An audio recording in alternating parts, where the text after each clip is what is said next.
ஒரு விமானம் 239 பேர், ஒரு சாதாரண பயணம். ஆனா அந்த விமானம் பூமியிலிருந்து இல்ல, வானத்திலிருந்தே மறைந்துருச்சு. ஒரு விமானம் ரேடார்ல இருந்து மறைந்து போகுமா, அல்லது யாராவது அதை மறைக்க முடியுமா? 2014 மார்ச் 8 இன்னைக்கும் உலகம் பதில் தேடிக்கிட்டே இருக்கிற ஒரே ஒரு பெயர் MH370.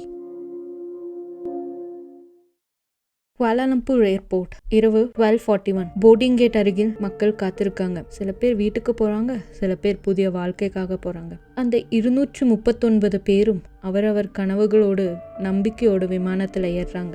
ஒரு குடும்பம், ஒரு குழந்தை, ஒரு பிசினஸ் டிராவலர். ஆனா யாருக்குமே தெரியாது அது அவர்களோட கடைசி பயணமாகும் என்று. விமானம் டேக் ஆஃப் ஆகுது. எல்லாமே நார்மலா தான் இருக்கு. பைலட்டுகள் அனுபவம் உள்ளவர்கள், காலநிலை நல்லா இருக்கு, எதுவும் தவறில்லை. ஆனா வாழ்க்கையில பெரிய பெரிய மர்மங்கள் இப்படி சாதாரண நேரத்தில் தானே ஆரம்பிக்கும். டேக் ஆஃப் ஆனதுக்கு பிறகு 40 நிமிஷம் ஏர் டிராஃபிக் கண்ட்ரோலுடன் கடைசி பேச்சு. Good night Malaysian 370. அதுக்கப்புறம் சும்மா அமைதி. டிரான்ஸ்பாண்டர் ஆஃப் ஆகிடுச்சு. ரேடார்ல இருந்து விமானம் மறந்துருச்சு. இது ஒரு விபத்தா, அல்லது யாராவது இதை பண்ணினாங்களா? ஆனா கதை இங்க முடியல. சேட்டலைட் டேட்டா சொல்றது அந்த விமானம் இன்னும் பறந்துகிட்டே இருந்தது. 7 மணி நேரம். ஒரு கோஸ்ட் ஃபிளைட் மாதிரி வானத்துல யாருக்கும் தெரியாம எங்க போச்சு, ஏன் போச்சு.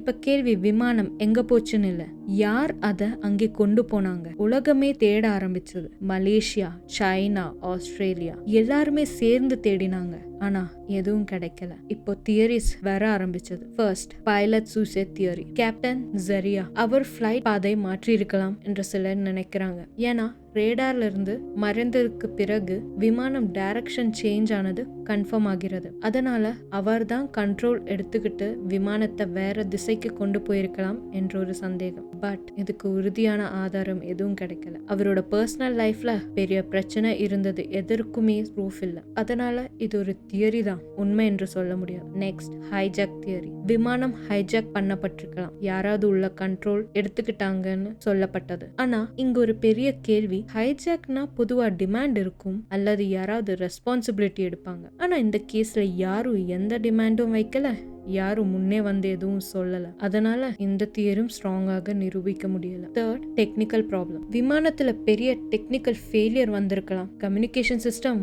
ஒர்க் ஆகாமல் போயிருக்கலாம். ஆனா இந்த அளவுக்கு ப்ராப்ளம் இருந்தா பைலட் டிஸ்ட்ரெஸ் சிக்னல் அனுப்பணும், எமர்ஜென்சி மெசேஜ் வரணும். ஆனா அது கூட வரல. அதனால இது முழுசா எக்ஸ்பிளைன் பண்ண முடியல. இன்னொரு இன்ட்ரெஸ்டிங்கான தியரி, இந்த ஃபிளைட்ல இருந்த சில பேசஞ்சர்ஸ் பற்றி. அந்த 239 பேர்ல சிலர் மிகவும் முக்கியமான வேலைகள் இருந்தவர்கள். குறிப்பாக டெக்னாலஜி, செமிகண்டக்டர், டிஃபென்ஸ் போன்ற ஃபீல்ட்ஸ்ல வேலை பார்த்துக்கிட்டு இருந்தாங்கன்னு சொல்லப்படுகிறது. இதுல இருந்து ஒரு தியரி வந்தது, இந்த ஃபிளைட்ல இருந்த சில முக்கியமான நபர்கள் டார்கெட் பண்ணி விமானத்தை மறைக்கப்பட்டிருக்கலாம் என்று. சிலர் இதையும் சொல்றாங்க, அந்த பேசஞ்சர் சிலர் ஒரு முக்கியமான ப்ராஜெக்ட் அல்லது பேட்டன்ட்டுடன் தொடர்புடையவர்கள், அதனால் அவர்களை எலிமினேட் பண்ண ஒரு பிளானாக இருக்கலாம் என்று. ஆனா இதெல்லாம் முழுக்க ஸ்பெகுலேஷன்ஸ் தான். இதுக்கு எந்த ஒபிஷியல் ப்ரூஃபும் இல்ல. இது கேட்கும் போது ஒரு பெரிய கான்ஸ்பிரசி மாதிரி தோன்றும், ஆனா உண்மையா நடந்தது என்று சொல்ல எந்த ஆதாரமும் கிடைக்கல. அதனால தான் MH370 இன்னும் ஒரு பெரிய மர்மமா இருக்கு. இந்த தியரிஸ்ல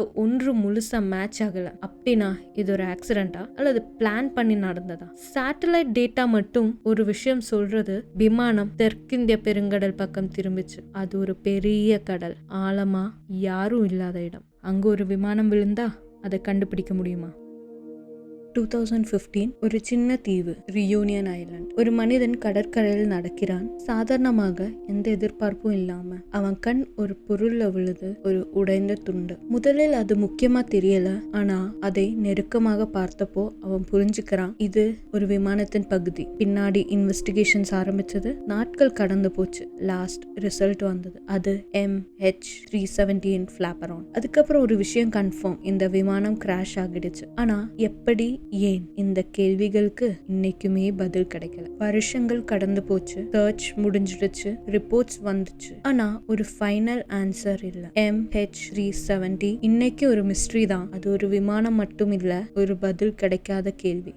வாழ்க்கை ஒரு பயணம்தான். நாம் எல்லாரும் ஒரு இடத்துக்கு போய்கிட்டே இருக்கோம். ஆனா அது எப்போ முடியும் என்று யாருக்குமே தெரியாது. MH370 நமக்கு சொல்லி கொடுப்பது டெக்னாலஜி எவ்வளவு வளர்ந்தாலும் எல்லா கேள்விகளுக்கும் பதில் கிடைக்காது. அதனால நமக்கு இருக்கிற நேரத்துல நம்மை சுற்றியுள்ளவர்களை மதிக்கணும். ஏன்னா சில பயணங்கள் எங்கே முடியும் என்று யாருக்கும் தெரியாது. வானம் இன்னும் அந்த ரகசியத்தை வைத்திருக்கிறது. தேங்க்ஸ் ஃபார் வாட்சிங். பிடிச்சிருந்தா லைக் பண்ணுங்க, ஷேர் பண்ணுங்க, சப்ஸ்கிரைப் பண்ண மறக்காதீங்க. அடுத்த வீடியோவில் சந்திக்கலாம். பாய்.